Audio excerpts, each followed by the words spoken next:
Hello, this is a quick look at the LEGO Dimensions Excalibur Batman Fun Pack, which is part of the LEGO Batman movie sub-series.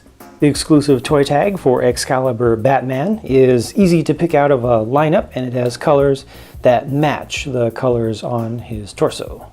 In the actual LEGO Batman movie, the Excalibat suit only gets a small cameo, but if you have LEGO Dimensions, this fun pack allows you to run around using this suit for however long you want. And I thought they were going to do this with the sword. It's the one taken straight from the Nexo Knights line, but it's just molded with one color. However, it is still dual molded, just like it was with the original version. They're not going to switch from a dual mold to a single mold. It actually uses two different types of materials. So the material used for the tip and kind of down the center of it is soft. It's kind of rubbery, so it's not too hard at the point. And then around the edges and also for the hilt of it, that's all done with just a traditional hard plastic, the normal stuff. And this gets the armor piece for the shoulders and a dark blue cape, which is in the modern style of the more flexible type of material, which I personally like because it flows and it doesn't crinkle up. It also allows you to bring it up to allow a figure to be sat more easily in various types of vehicles that you might want to play with. Let me take some stuff off so you can see more of the prints under there. The main body color is light bluish gray, but it does have some light metallic silver colored printing, actually quite a bit of it on there, so that's able to give you a little bit of shine depending upon, there we go, when it hits the light just right, it really lights up.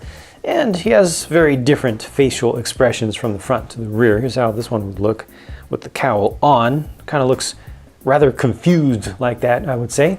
And then around the other side, just a little better look at the print there without any of the upper part of it obfuscated with the armor, with the pauldron set. And there's that face again. There it is with the cowl removed, just so you can see exactly what the print is like underneath, although you probably wouldn't be using that very much. It's nice to get this cowl piece in this medium silver color as well. This main build they call the Bionic Steed, and the way that it is posed here, it is always rearing up, but that's exactly how it is in game, and it is built exactly how it is shown and rideable actually in game. It's the same scale. Unfortunately, there's no easy way to make this figure ride on this. They do cheat a little bit in the game to allow the legs to fit around this thing. I like the build of the front legs quite a bit, and they have just one single hinge there to allow you to change those individually a little bit, or you can bring them both together, but it's best to do them individually, even if you want to do them at the same angle. Keep this handlebar piece back here down. They use some semi-realistic pistols in there to get a little bit of angling, and it looks pretty respectable. I like the tail especially. That's a nice shape.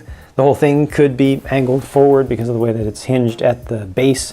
If you want to get it into, that still kind of looks like it's trying to rear up. I mean, the way that the feet are angled back like that, I really think it looks best just to leave it like this. It's a pretty nice build though. Has some cool pieces and interesting enough building techniques for how small it is, but it is a little bit frail. It's not something that you would want to use to physically play with. I think it's kind of long and lanky, and because of that height, you want to be a little bit careful. If you want to keep this together, this is not one that you probably want to just throw around in a large box.